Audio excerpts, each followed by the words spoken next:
नमस्कार दोस्तों, मैं हूं वेद प्रकाश दुबे और आज हम बात करने जा रहे हैं उस चुनाव की जो सिर्फ बिहार का ही नहीं बल्कि पूरे देश के राजनीतिक भविष्य का चेहरा तय करेगा। पूरे देश का राजनीतिक भविष्य तय करेगा, ये मैं इसलिए शब्द कह रहा हूं क्योंकि बिहार विधानसभा में देश की लोकसभा की सीटें नीतीश कुमार के द्वारा दी गई और नरेंद्र मोदी प्रधानमंत्री बने। और अगर वहाँ से किसी असमंजस में कोई भी सीटें गड़बड़ होती हैं या वहाँ कुछ भी अनबन होती है तो सरकार गिरने की संभावना सबसे ज़्यादा हो जाएगी।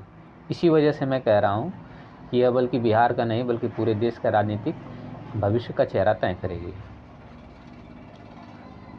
जनता का मूड क्या है, पार्टियों की रणनीति और इस पर बाजी कौन मारेगा, इस बात पर हम आपसे चर्चा करें। बिहार में अब की बार राजनीतिक एकदम गर्म है। सड़क से लेकर सोशल मीडिया तक हर जगह एक ही सवाल है, कौन बनेगा बिहार का नेता, कौन बनेगा बिहार का नेता। एक तरफ एनडीए का दावा विकास और स्थिरता और दूसरी तरफ महागठबंधन का नारा बदलाव और बेरोजगारी का अंत। इस बार के चुनाव में सिर्फ जात पात नहीं बल्कि रोजगार, शिक्षा, बिजली, पानी और महंगाई असली मुद्दे हैं। नौजवान कह रहे हैं हमें नारा नहीं, रोजगार चाहिए। किसान कह रहे हैं फसल तो उग जाती है, दाम नहीं मिलता है।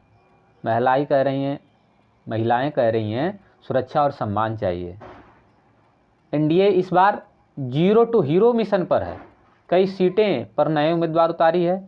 वहीं महागठबंधन ने तेजस्वी यादव को नया चेहरा बनाकर इस बार युवा नेतृत्व कांग्रेस, आरजेडी और लेफ्ट पार्टियों साथ हैं। बीजेपी और जेडीयू फिर से एक मंच पर हैं और बाकी महागठबंधन में अदर सारी पार्टियां एक साथ हैं।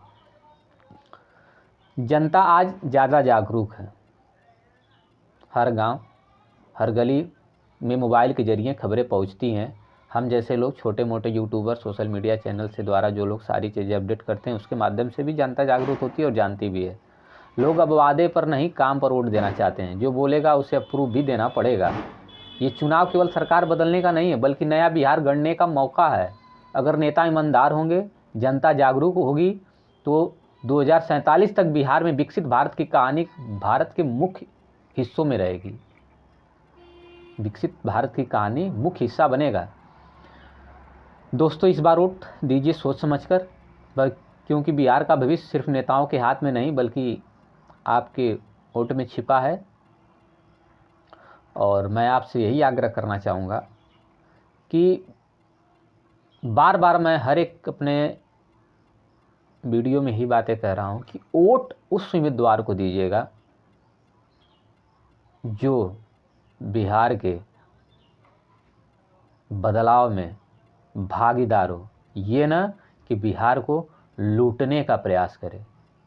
आज आप कहीं भी जाते हैं तो लोग कहते हैं बिहारी है, बिहारी है।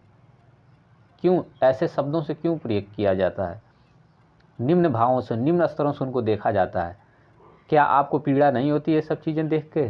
मैं यही आपसे निवेदन करना चाहूँगा कि कृपया ये आपके 5 सालों का भविष्य की दिशा तय करेगा। मेरे प्यारे बिहारवासियों, मैं आपसे यही निवेदन करूँगा कि वोट को बहुत ही सोच समझकर उस प्रत्याशी को दें जो आपके क्षेत्र में विकास करे, आपके क्षेत्र में शिक्षा, रोजगार के बारे में सोचे, बच्चों के भविष्य के बारे में सोचे, आपके सुख दुख में खड़ा रहे। और आपके बिहार की दिशा और दशा में सबसे बड़ा योगदान उस नेता का है जो बिहार के बारे में बहुत ही उच्च विचार रखता है। आज तक की बिहार की दशा आपने अपने आंखों से देखी है। ये आधुनिक भारत का आधुनिक बिहार। तो मैं आपसे यही निवेदन करना चाहूँगा कि वोट बहुत ही सोच समझ कर दें। अब वोट ज़्यादा दिन समय नहीं बचा है, इसलिए सोचिए, विचारिए। मैं आपसे निवेदन करूँगा कि वोट अपना व्यर्थ न गवाइएगा और मतदान पर वोट जाकर जरूर करिएगा और मतदान उस व्यक्ति को करिएगा जो योग्य प्रत्याशी हो, चाहे वो किसी भी पार्टी से बिलोंग करता हो। जय हिंद, जय भारत।